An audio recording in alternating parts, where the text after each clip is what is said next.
My next guest is going to be back in action. Cage Titan 70. He's going to be taking on Kenny Champion. It's the Joker, Jay Perrin, back here on the program. Jay, how you doing, man?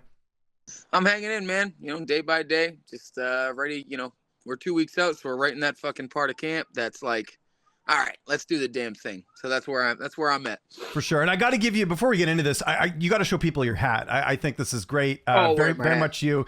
Look at this on the front, the Joker. Hello, my name is Joker. Just so people know your name there. That's important. So that's good. Hey, if you got a shtick, you got to run with it. I agree. And by the way, going with the long hair for this camp, is this? Maybe you did last fight and I didn't notice, but is there any reason for that?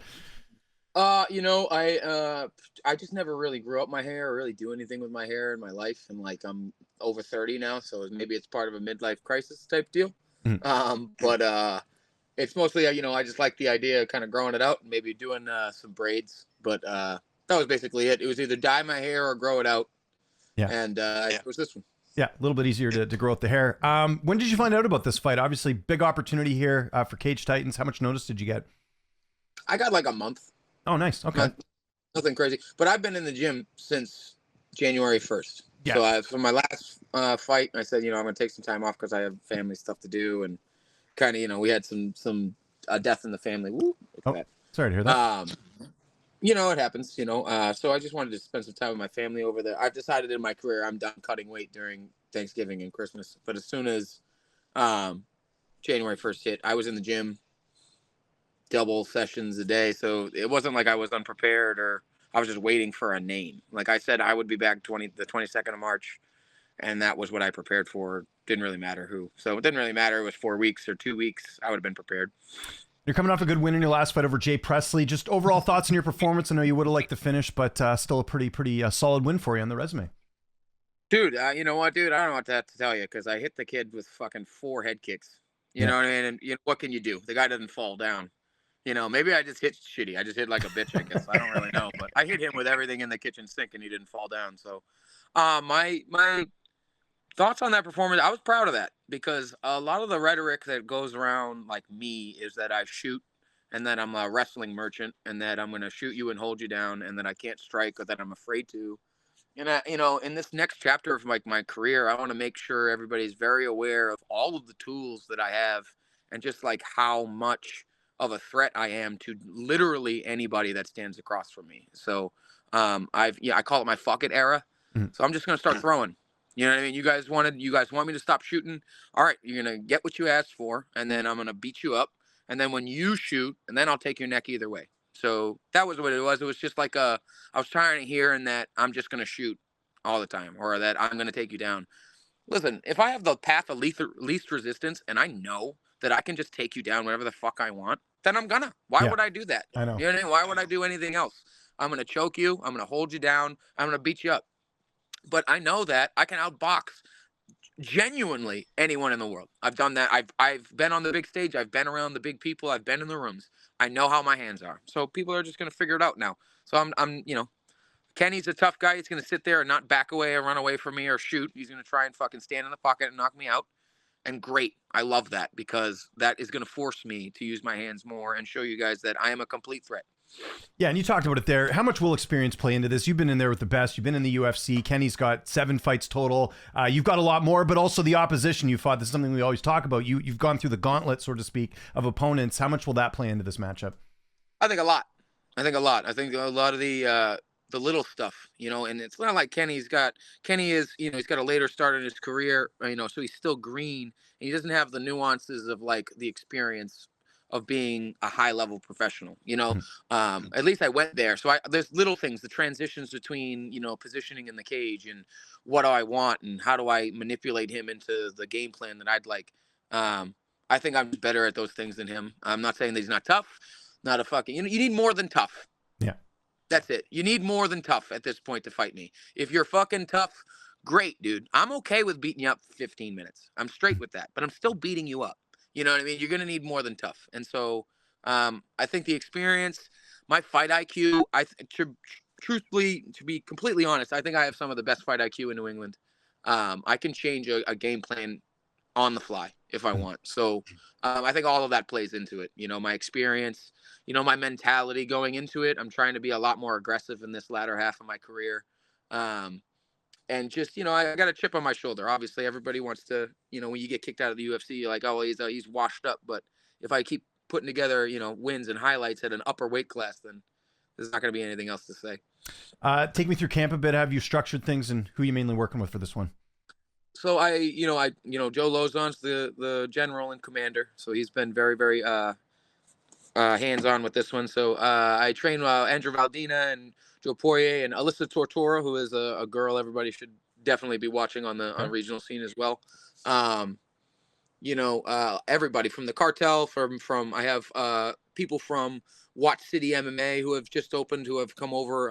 Oolong and Beck came over. They're two guys from, I believe it's Kazakhstan. Oh, nice. Okay. Any of the stands, you're going to get some good fighters out of it, So. Any Eastern European country, dude, they're all nightmares. So everybody's really been pushing me. I've been in a lot of good rep work. I've been working a lot on my jiu-jitsu, man. So I've worked on my jiu-jitsu so much that I don't care if you try and take me down. And I think that gives me the confidence to just throw my hands. I really don't care, because I'll sub you. I'll rip your fucking arm off, take it home to my daughter. So, a lot of it is, I guess, I don't know. The camp intensity didn't change a ton because I'm in the gym 6 days a week. Yeah. Regardless. You know what I mean? So, like, again, it's not like I just structured myself towards the guy. I sharpen all of my tools in the off season, and then I look towards the man.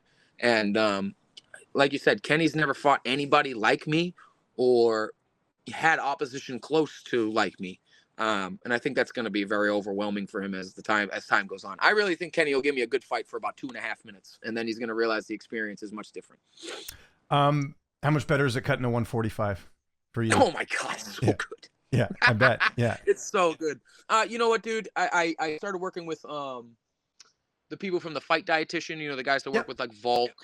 And Lauren is her name, and she's been fantastic, to be honest with you. I've learned so much in the time that I've been away, just about like my body and how it should work, and the fact that I have spent most of my career drastically underfueling my body, and the cut to 35 at this point. I've been doing it since I was 18, and I just think after 30, even as an amateur, my body's like, I'm not trying to die. And after that the Rosas fight, for real, I was in danger during that cut. Now, I just don't think I can bring my body to do that anymore. Yeah. So I go down to 140. If it's for the UFC, I'll make that shit happen.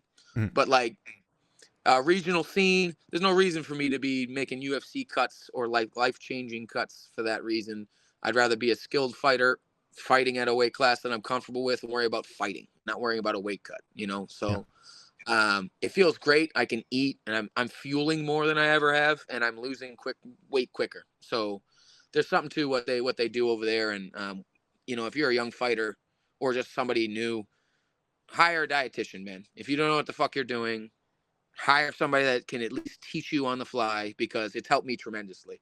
I think this might be. I never wake up. I wake up sore, but I'm never down and out. You know what I mean? I can get up, recover, and come right back every single day. So. It's been a great camp that was. Your corner, I imagine Joe Lozon. Who else is going to be in the cage with you? I'm going to have my boy Zach, I believe, in there. And then one of, I'm not sure. Probably just them two, Okay. Not anything crazy. Those are the people I work with the most, those two. So, all I need is one for the ground and one for up top. And that's it. So just those two for now. I'm simple. You said it there. First 2 minutes are going to be interesting. After that, could get a little dicey for him. How do you see this one playing out? How's this fight unfolding? I think Kenny is a very respectable man and is going to be a really tough guy. But like I said, you're just going to need more than tough. The first round will be good, be competitive for the first 2.5 minutes, and I'll take it away in the latter half of it. I'm coming. There'll be a second round finish. Okay. I'm not going to sit there and say that I'm just going to walk through this grown man, but the skill gap is evident, and I intend to show that. I don't think that he's a bad fighter or anything like that. I've just been doing this longer at a different level, and I intend to show it. Everybody's going to see it. Me and Presley had a really nice combative fight, but I was overall just a better fighter in every way that fight. I intend to show that again here. I'm going for a finish in the second. That's where I'm going to turn it up. So watch. I don't think that he's going to be unconditioned. I think he's going to be overwhelmed, and all the shit that I throw at him, he's not going to be able to keep up. Second round, TKO. Yeah, I looking forward to it. A win here, where does that put you in the grand scheme of things, especially a finish? You know what, dude? I've spent most of my career just fucking. Obviously, I would love to get back to the show, Mhm. but I obsessed about it to the point where I got to it, and then it consumed, and it destroyed me after I left. And so, like, I don't give a fuck. I don't really know what's next. I'm just gonna keep winning. You know Mhm. what I mean? And then if something comes of it, fine. If I never get back to the show, that I had my chance and I didn't get the results I wanted. But you know what? I'm gonna keep doing my fucking thing and stop telling everybody this is what's gonna happen next because I really don't know. So Yeah. all I can tell people to do is keep watching me, and if I'm impressive enough to get a second chance, then that's not up to me. So I'm gonna beat the shit out of Kenny Champion on March 22nd, and then we'll roll forward. I'm trying to get at least two more in because I'm going to Disney World with Oh, my nice. daughter after this one, and then so I'll jump back in the summer and we'll just keep it rolling, dude. But I'm not gonna tell Sean Shelby or anybody else how to do their fucking job. They'll tell me if I'm good enough, and we'll see from there. This is why we love watching you fight, Jay. Appreciate the time. Cage Titan 70. If you can't make it in person, go check it out on Spectation Sports. Anyone you want to thank before we get out of here? Sponsors, social media, anything like that? I'll give you the last word. My family, they're very supportive. It's been a trying time for everybody across America. So, for them to be able to support me and have me be a little bit more selfish, I'm so thankful for them. Joe Lozon, obviously, who has become a very, very close friend as well as my coach, and just all my fans and people that continue to show up for me. And it's a fickle sport, and when you lose and you're down and out, you lose by yourself. So for people that are still, the fact that I'm still selling so many tickets and people are really interested, it just means the world to me. So with that said, that faith is not misplaced. I intend to be entertaining on March 22nd.